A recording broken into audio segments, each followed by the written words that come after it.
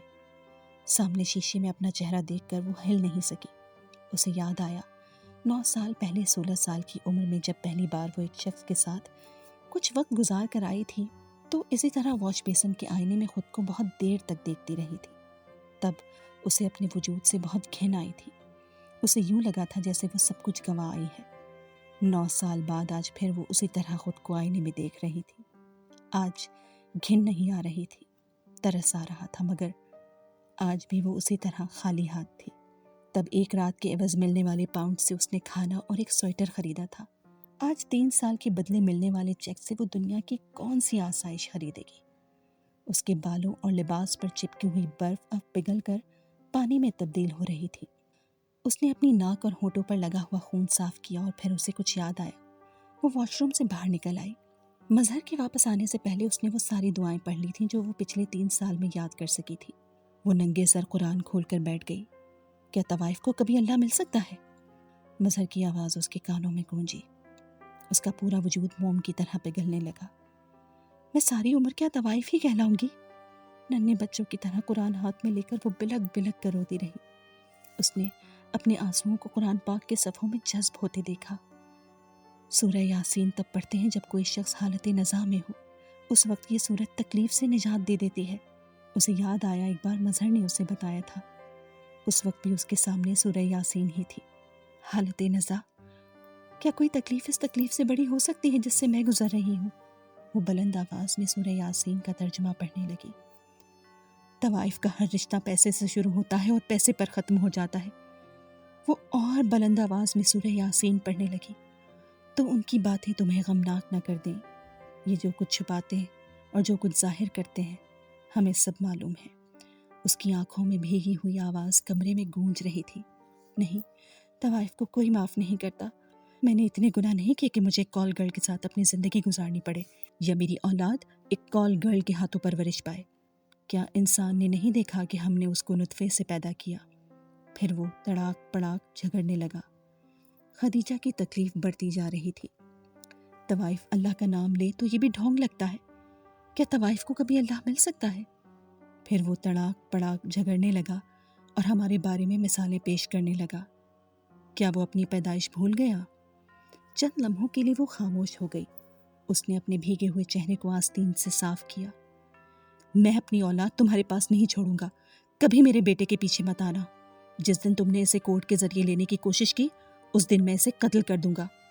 اس کی آستین آنسوؤں سے بھیگ گئی۔ سامنے دیوار پر اس کے بیٹے کی تصویر لگی تھی۔ اس نے چند لمحوں کے لیے اسے دیکھا۔ اسے یاد آیا وہ رو رہا تھا۔ اس کا دل بھر آیا۔ مجھے مظہر نہیں مل سکتا یا اللہ، مگر میرا بیٹا تو مل سکتا ہے۔ آج نہیں تو کل کبھی، بس وہ مل جائے۔ اس کے دل میں چند لمحوں کے بعد خواہش پیدا ہوئی۔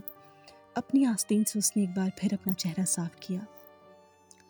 سورہ یاسین کی آخری چند آیات باقی تھی۔ اس نے تصویر سے نظریں ہٹا کر سر جھکا لیا۔ اس کی شان یہ ہے کہ جب وہ کسی چیز کا ارادہ کرتا ہے تو اس سے فرما دیتا ہے کہ ہو جا تو وہ ہو جاتی ہے۔ وہ ذات پاک ہے جس کے ہاتھ میں ہر چیز کی بادشاہت ہے اور اسی کی طرف تم کو لوٹ کر جانا ہے۔ مظہر اس رات اپنا سامان اور بیٹا لے کر اپنی بہن کے گھر آیا۔ اس کا بیٹا گاڑی میں کچھ دیر روتا رہا، پھر خاموش ہو گیا۔ اس کی بہن دروازے پر مظہر کو دیکھ کر حیران ہوئی، مگر اس کا سامان اور بیٹا دیکھ کر اس کے چہرے پر ایک اطمینان بھری مسکراہٹ ابھری۔ اس نے آگے بڑھ کر اس کے بیٹے کو پکڑ لیا۔ میں نے اسے طلاق دے دی ہے۔ اس ایک جملے کے بعد اسے کسی اور سوال کا سامنا نہیں کرنا پڑا۔ اس کی بہن یا بہنوئی نے اس سے کچھ بھی نہیں پوچھا۔ اس کی بہن نے اسی وقت پاکستان فون کر کے اپنے ماں باپ کو یہ خوشخبری سنا دی تھی۔ 3 سال کے بعد پہلی بار اس کے ماں باپ نے فون پر اس سے بات کی۔ اس کا وہ سوشل بائیکاٹ ختم کر دیا گیا تھا جس کا وہ پچھلے 3 سال سے سامنا کر رہا تھا۔ تیسرے دن اس نے اپنے بیٹے کو پاکستان بھجوا دیا۔ خدیجہ کو دھمکی کے باوجود اسے خدشہ تھا کہ وہ کبھی بھی پولیس کے ذریعے اپنا بیٹا لینے کی کوشش کر سکتی ہے۔ بیٹے کو پاکستان بھجوانے کے بعد وہ اس حوالے سے مطمئن ہو گیا۔ اگلے چند دن اس نے آفس سے چھٹی کی، ایک نیا فلیٹ تلاش کیا، اسے فرنشڈ کیا، اپنے ذہنی اضطراب کو مختلف سرگرمیوں میں کم کرنے کی کوشش کی۔ لیکن 1 ہفتے کے بعد پہلے دن آفس سے واپس آنے کے بعد اسے احساس ہو گیا کہ سب کچھ کبھی بھی پہلے کی طرح نارمل نہیں ہو سکتا۔ 3 سال سے گھر آنے پر وہ جس وجود کو دیکھنے کا عادی تھا وہ اب وہاں نہیں تھا۔ 3 سال سے وہ اپنا ہر کام اس سے کروانے کا عادی ہو چکا تھا۔ بیوی اور بچہ اب دونوں ایک جھماکے کے ساتھ اس کی زندگی سے نکل گئے تھے۔ وہ پہلے صرف سگریٹ پیتا تھا، پھر آہستہ آہستہ زندگی میں پہلی بار اس نے شراب نوشی شروع کر دی۔ کبھی کبھار اسے سب کچھ خواب لگتا، ایک ڈراؤنا خواب۔ بعض اوقات اس کا دل چاہتا سڑک سے گزرتے ہوئے اسے کہیں کبھی وہ دکھائی دے جائے، پھر وہ خود پر لعنت بھیجنے لگتا۔ اب بھی وہی، اس سب کے باوجود بھی جو میں اس کے بارے میں جان چکا ہوں۔ مظہر خان، تم کیسے انسان ہو، کیسے مرد ہو؟ وہ خود کو ملامت کرتا۔ اس رات کے بعد وہ عاصم سے دوبارہ نہیں ملا۔ عاصم نے اس سے فون پر رابطہ کرنے کی کوشش کی۔ میں تم سے ملنا نہیں چاہتا، ہماری دوستی بس یہیں تک تھی، دوبارہ کبھی مجھ سے رابطہ کرنے کی کوشش مت کرنا، اس نے عاصم سے فون پر کہا، اور وہ واقعی اپنے لفظوں پر قائم رہا۔ عاصم نے لندن میں اور پھر پاکستان آ کر بھی بہت بار اس سے ملاقات کی کوشش کی، اس سے دوستی ختم کرنے کی وجہ جاننا چاہی، لیکن مظہر کے پاس ایک مستقل خاموشی کے علاوہ اسے کچھ نہیں ملا۔ وہ انگلینڈ میں زیادہ عرصے تک نہیں رہ پایا، چند ماہ کے بعد واپس پاکستان چلا آیا۔ واپس آنے کے چند ہفتوں بعد اس نے شادی کر لی۔